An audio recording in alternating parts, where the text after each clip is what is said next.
So June is kind of about a certain kind of girl that that in my mind that I kind of like have put together. I don't even know if this is true. It's totally just generalizing, but it's kind of about these. Every once in a while, you like meet these girls that are so weird and so left of center and so intriguing and so interesting.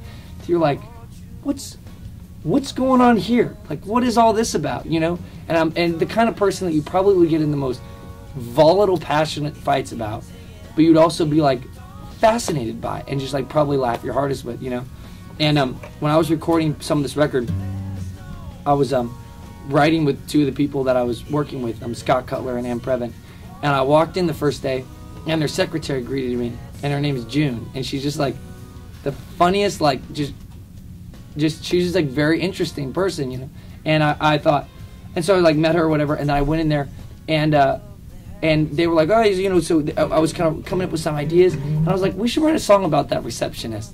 I don't know anything about her, and so I started asking them questions. I was like, what does she do? Like that. They're like, well, she like has a business where she makes hats online. I was like, of course, that's totally that kind of that kind of person.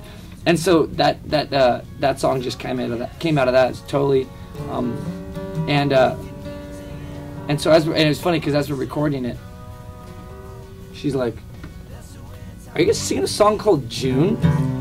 And which is weird because I didn't want to. It also can seem pretty stalkerish because I was like, yeah, I met you once and I wrote a song about you, but it's just like totally just being like a name, a face, and the rest of it's just totally like made up and generalized. But anyway, that was about just kind of a fun song about June, the receptionist.